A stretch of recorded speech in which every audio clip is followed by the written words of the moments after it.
The almanack of Naval Ravikant. काफ़ी चर्चा में रहती है ये किताब।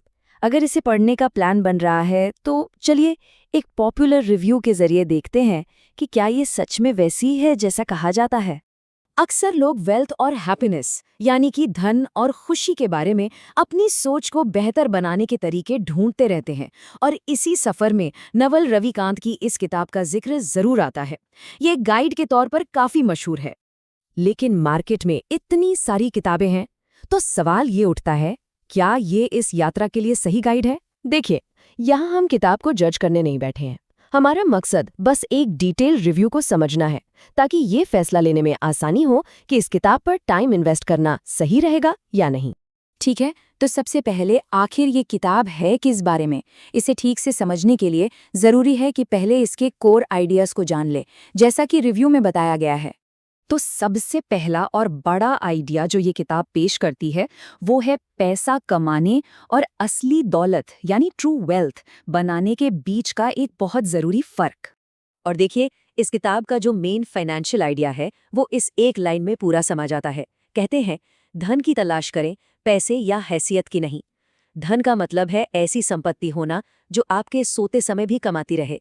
ये बात सच में गहरी है, नहीं? अब आते हैं दूसरे कोर कॉन्सेप्ट पर, जिसे कहते हैं लेवरेज। रिव्यू के हिसाब से ये किताब लेवरेज को वो चाबी बताती है जिससे वो दौलत बनाई जा सकती है, और वो भी अपना सारा वक्त उसमें झोंके बिना। और फिर है तीसरा बड़ा आइडिया जो हैप्पीनेस यानी खुशी को बिल्कुल अलग नज़र से देखता है। ये कहता है कि खुशी कोई ऐसी चीज़ नहीं है जिसे बाहर ढूंढना है, नहीं, बल्कि ये एक स्किल है, एक हुनर है जिसे अपनी इच्छाओं को मैनेज करके अंदर से डेवलप किया जाता है। ये एक इंटरनल चॉइस है। तो ये तो हो गए कोर आइडियाज। अब आगे बढ़ते हैं और देखते हैं कि रिव्यू इस किताब की सबसे बड़ी खूबियों यानी इसके स्ट्रेंथ्स के बारे में क्या कहता है। रिव्यूअर्स इसके बिल्कुल साफ और पावरफुल आइडियाज से काफ़ी प्रभावित नजर आते हैं। उन्होंने इसे ज्ञान का खजाना तक कहा है। उनका कहना है कि ये किताब सच में माइंडसेट बदल सकती है। इससे फर्क नहीं पड़ता कि कोई अपने करियर के किस स्टेज पर है। तो ये तो हुई इसकी अच्छाइयाँ, लेकिन एक बैलेंस्ड पर्सपेक्टिव के लिए ये जानना भी ज़रूरी है कि रिव्यू इसकी कुछ कमियों या कहें कि कुछ ऐसी बातों पर भी रोशनी डालता है जिन्हें ध्यान में रखना चाहिए। और इस किताब की जो आलोचना है ना, उसका सबसे सेंट्रल पॉइंट यही है। रिव्यू साफ कहता है कि ये किताब कोई स्टेप बाय स्टेप मैप नहीं है जिसे बस फॉलो करना है। नहीं, ये एक फिलॉसफिकल कंपस जैसी है। इसका काम रास्ता दिखाना नहीं, बल्कि सही दिशा में सोचने के लिए गाइड करना है। तो इसका मतलब क्या हुआ? मतलब ये कि ये कोई स्ट्रक्चर्ड हाउ टू गाइड नहीं है। ये अलग अलग आइडियाज का एक कलेक्शन है। इन्हें अपनी लाइफ में लागू करने के लिए काफ़ी सेल्फ रिफ्लेक्शन यानी आत्ममंथन की ज़रूरत पड़ेगी। और हाँ, इस वजह से कुछ लोगों को ये किताब थोड़ी बिखरी हुई या फ्रैगमेंटेड भी लग सकती है। तो अब हमने इसकी ताकत और इसकी सीमाएं दोनों देख ली हैं। अब वक्त है उस आखिरी सवाल का जवाब ढूंढने का कि आखिर ये किताब है किसके लिए। ये स्लाइड इसे बिल्कुल साफ कर देती है।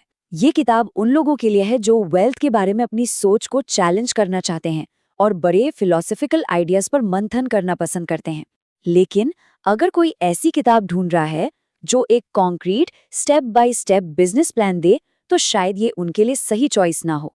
तो इन सब बातों को ध्यान में रखते हुए रिव्यूअर ने इस किताब को स्कोर दिया है 10 में से 8।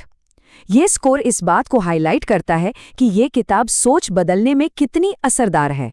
और इस चर्चा को खत्म करने के लिए रिव्यू में से एक आखिरी बहुत ही अनोखा विचार सामने रखते हैं जो इस किताब के पूरे सार को समझा देता है। कोट है, रिटायरमेंट तब होती है जब आप एक काल्पनिक कल के लिए आज का बलिदान करना बंद कर देते हैं। जब आज अपने आप में पूर्ण हो जाता है तो आप रिटायर हो जाते हैं। इस गहरे विचार के साथ हम इस रिव्यू को समाप्त करते हैं।